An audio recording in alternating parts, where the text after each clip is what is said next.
Hello दोस्तों, कैसे हो आप सब लोग। आशा करती हूँ अच्छे होंगे। आज मैं एक सच्ची घटना के बारे में बताने वाली हूँ जो आपको बहुत अच्छी लगेगी और काफ़ी मज़ा आएगा। बात उन दिनों की है जब हम अपने घर में नए नए शिफ्ट हुए थे। हमारे घर के बगल में एक पति पत्नी रहते थे। उनके 3 बच्चे थे जो काफ़ी छोटे थे, और हम लोग को शिफ्ट होने के बाद उनसे मिलजुल बहुत हो गया था। और हमने उन्हें भैया भाभी कहना शुरू कर दिया, क्योंकि कुछ ही साल पहले उनकी शादी हुई थी। भाभी बड़ी ही दिखने में कातिलाना अंदाज की थी। भाई साहब तो सुबह अपने काम पर चले जाते और भाभी घर पर ही बच्चों की परवरिश करने में लगी रहती थी। भाभी देखने में अति सुंदर थी। उनका गोरा रंग, गोरा बदन, गोरा फेस, पतली कमर, पीछे निकले हुए कुल्ले मदमस्त करने वाली कटीली आंखें किसी को भी अपना दीवाना बना सकती थी। मैं भी उस समय अभी 23 साल का था।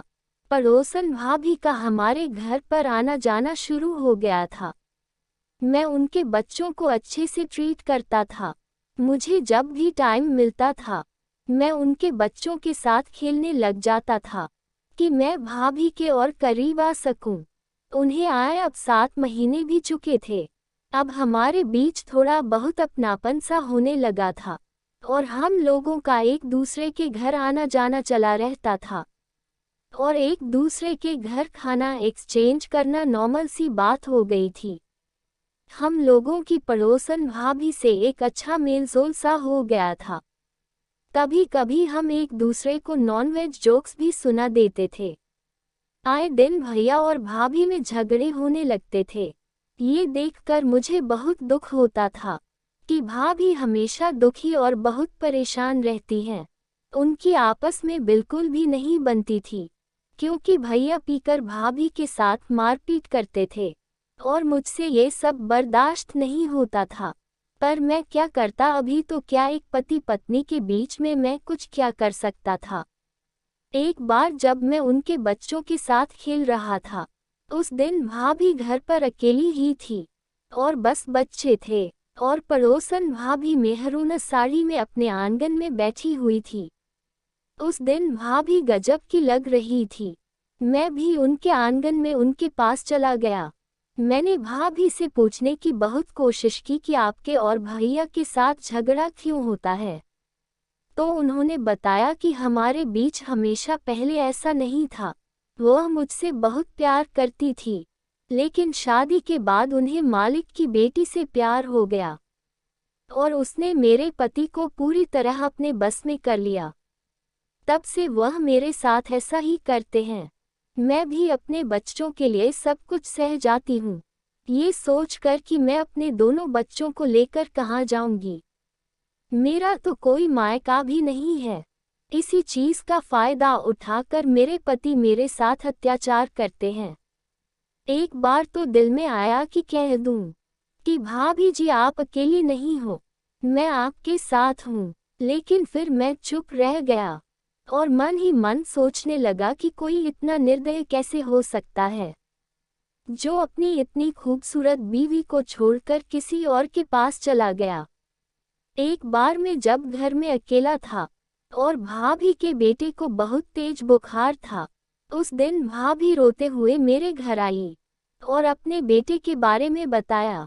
फिर हमने डॉक्टर को बुलाया। डॉक्टर साहब ने कहा कि घबराने की कोई बात नहीं है, 1-2 घंटे में बुखार उतर जाएगा।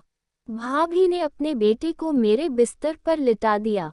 जैसे ही भाभी नीचे झुकी तो उनकी साड़ी का पल्लू नीचे गिर गया।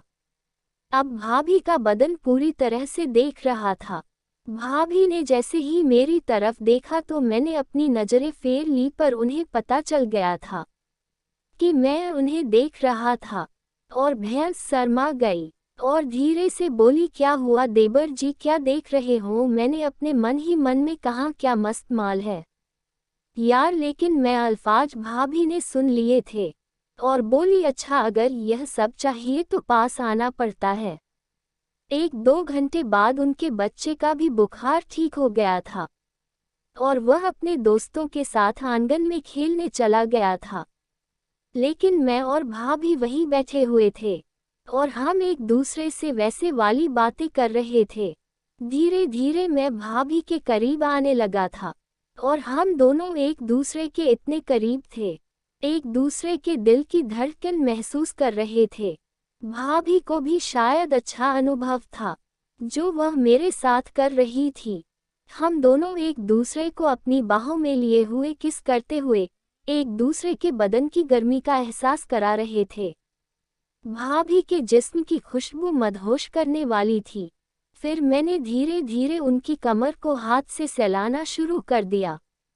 भाभी का वह नमकीन बदन, उनकी अदाएं किसी को भी पागल कर सकती थी और भाभी को भी मजा आने लगा था और अब हम अपने आप पर काबू नहीं कर पा रहे थे।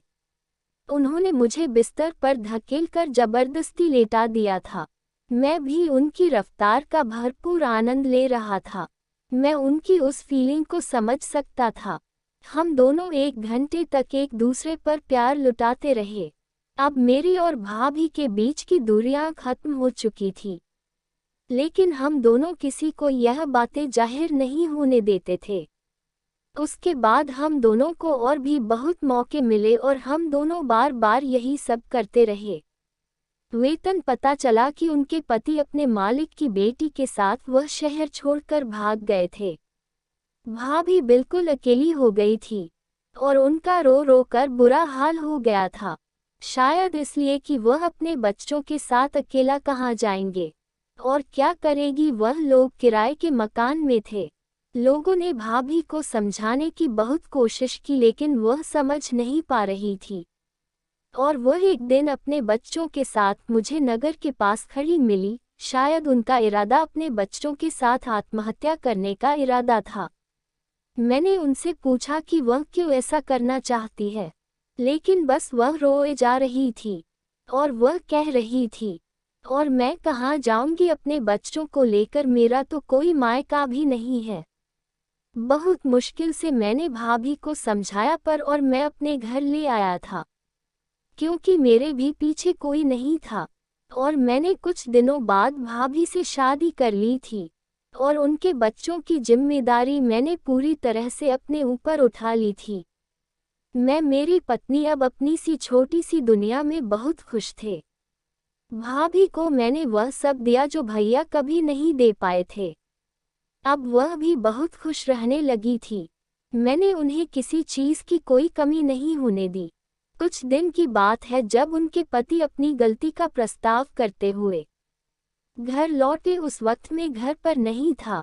वह मेरी पत्नी से माफी मांगने लगे और गिड़गिड़ाना लगे कि प्लीज मुझे माफ कर दो, लेकिन भाभी ने धक्के मारकर उन्हें घर से बाहर निकाल दिया और उन्हें चेतावनी दी कि यह मेरा परिवार है, आज के बाद यहाँ कदम रखने की जरूरत भी मत करना। और जब मैं घर लौटा तो उन्होंने बताया कि उनका पहला पति माफी मांगने उसके पास आया था, लेकिन उन्होंने माफ नहीं किया। ये सुनकर मैं बहुत खुश हुआ। मैंने कुछ ही दिनों में पत्नी के तलाक के पेपर बनवाए और मेरी पत्नी ने हंसते हंसते उन कागजों पर साइन करते हुए अपने पहले पति के मुंह पर मार दिए। आज हम दोनों अपनी एक छोटी सी दुनिया में हम दोनों बहुत खुश हैं। दोस्तों, अगर आप हमारी वीडियो पसंद आई हो तो वीडियो को लाइक करें और अपने दोस्तों के साथ व्हाट्सएप और फेसबुक पर शेयर जरूर करें और हमारे चैनल को सब्सक्राइब करें। धन्यवाद।